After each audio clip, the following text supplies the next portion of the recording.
ওই মামা খালি আমাদের আইসক্রিম দেন, দিতেই থাকেন, যে পরিমাণ গরম লাগছে মামা, দিতেই থাকেন। এর মধ্যে আমার বন্ধুরা গেছে একদিকে, আমরা গেছি আর একদিকে, আর আমরা ভুল করে মেয়েদের হলের দিকে চলে এসেছি। ভাই এটি কি ক্যাম্পাস না আর অন্য কিছু? ভাই রে ভাই, কি আর বলবো ভাই। So let's go. আসসালামু আলাইকুম গাইজ, আজকে আমরা এসেছি জাহাঙ্গীরনগর বিশ্ববিদ্যালয়ে।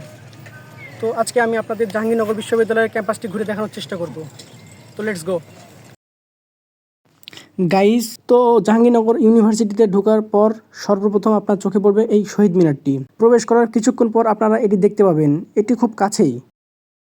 তো আমরা এখন আছি একদম বাস স্ট্যান্ডে। মূলত এখান থেকে অনেক স্টুডেন্ট বাসে করে তাদের ক্লাসে যায়। কি সুন্দর জায়গা, কত সুন্দর ক্লিন এটি। জায়গাটা আমার অনেক সুন্দর লাগছিল। আর এর পাশেই ছিল একটি ছাউনি বা বসা জায়গা। এখানে কত সুন্দর আর্ট করা আছে, জাস্ট দেখেন কি সুন্দর লাগছে এটা। তো আমরা অনেকক্ষণ যাবত এখানে বসেছিলাম এবং আড্ডা দিচ্ছিলাম। আসলে বন্ধুদের সঙ্গে আড্ডা দেওয়ার মজাই আলাদা, আর সেটি যদি হয় জাহাঙ্গীরনগর ইউনিভার্সিটি ক্যাম্পাস, তাহলে তো কথাই নেই। বসে অনেক ভালো লাগছিল। ইনশাআল্লাহ আমরাও চান্স পাবো সবাই, ইনশাআল্লাহ। ওদের দেখাও, ওদের দিয়ে দেখাও, ইনশাআল্লাহ। তো আমরা এরপর লেকের পাশে এসে বসেছিলাম। আর আমার একটা জিনিস ভাবতে ভালো লাগছিল যে সবাই কি সুন্দর অটোতে বা রিক্সাতে করে তাদের নিজের ক্লাসে যাচ্ছে। এই জিনিসটার দিকে আমার অনেক ভালো লাগছিল। আসলে ইউনিভার্সিটি লাইফটা অনেক সুন্দর হয়। আমরা লেকের পাশে কিছুক্ষণ আড্ডা ছবি তুললাম। তোলার পরে আমরা গেলাম আল বিরুনি হলের সামনে। যাওয়ার পরে এখানে আমরা ফ্রেশ হলাম, সেখানে ট্যাপ ছিল। তো অনেক রোদ থাকার কারণে আমাদের অনেক টায়ার্ড লাগতেছিল। এর কারণে আমরা ফ্রেশ হওয়ার পরে এখানে বসেছিলাম। আর পিছনে ছিল একটা লেক, আর বাতাসটা অনেক সুন্দর লাগছিল, ঠান্ডা হাওয়া বইতেছিল।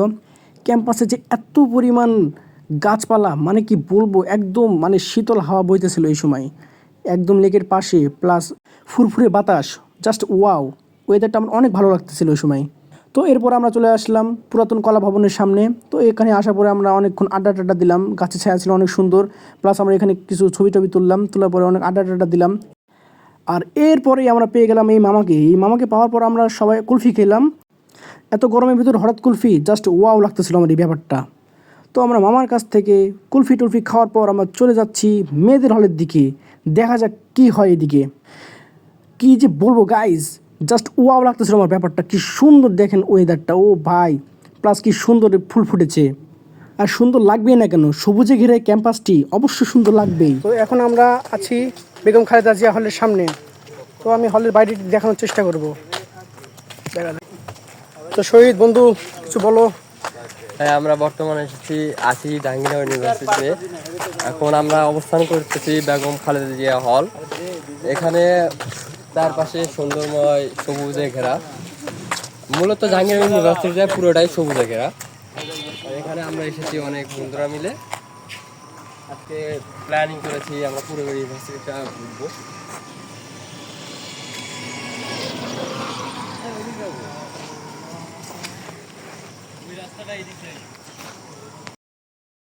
তো এরপরে আমরা চলে আসলাম বেগম খালেদা জিয়া হলের সামনে। তো আমরা বাহির থেকে ভিডিও করতেছিলাম, অবশ্য ভিতরে ঢোকার কোনো অনুমতি নেই, কারণ একেই মেয়েদের হল, প্লাস আমরা বহিরাগত, যার কারণে আমরা ভিতরে ঢুকতে পারছিলাম না। এবং না দেওয়াটাও স্বাভাবিক, কারণ আমরা বহিরাগত। তো বেগম খালেদা জিয়া হল থেকে একটু দূরে নওয়াব ফয়জুন্নেসা হলের সামনে আমরা এসেছি। তো এই হলের নামটা দেখে আমার আগের যুগের কথা মনে পড়ছিল। কি সুন্দর সে যুগ। তো আমরা ভুল করে মেয়েদের হলের দিকে চলে এসেছি, আর এদিকে আমার বন্ধুরাও একদিকে চলে গেছে, তাদের আমরা খুঁজে পাচ্ছি না। আর আমরা ভুল করে মেয়েদের হলের দিকে চলে এসেছি। প্রত্যেকেই বন্ধু আবু দাউদ, যদি এই ইউনিভার্সিটিতে তুমি চান্স পাও তাহলে তোমার কেমন লাগবে? আমি এই জায়গায় একটা গাছের ব্যবসা করতাম। কি করলো ভাই? তো আমরা অনেক পরিমাণ ক্লান্ত হয়ে যাওয়ার কারণে আমরা আবার বাসায় ব্যাক করতেছি। মানে একদম টায়ার্ড হয়ে গেছি, এত বড় ইউনিভার্সিটি একদিনে শেষ করা সম্ভব নয়। জাস্ট কি বলবো ভাই, একবার দেখুন দৃশ্যটি, কত সুন্দর লাগছিল, কি সুন্দর ফুল ফুটে আছে, প্লাস সবুজ ক্যাম্পাস।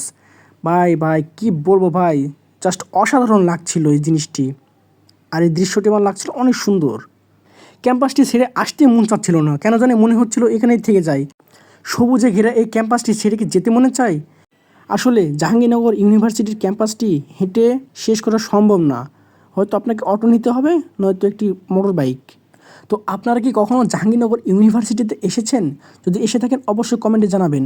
তো এর পরপরই আমরা চলে আসলাম মুক্ত মঞ্চের সামনে। তো এখানে আসার পর আমরা গ্রুপ ফটো তুললাম, এখানকার কিছু ভিডিও নিলাম। তো আজকের ব্লগ এই পর্যন্তই। তো এরপর আপনারা কোন ক্যাম্পাসে ভিডিও দেখতে চান অবশ্যই আমাকে কমেন্ট জানাবেন, আমি দেওয়ার চেষ্টা করব ইনশাআল্লাহ। তো সবাই ভালো থাকবেন, সুস্থ থাকবেন, আল্লাহ।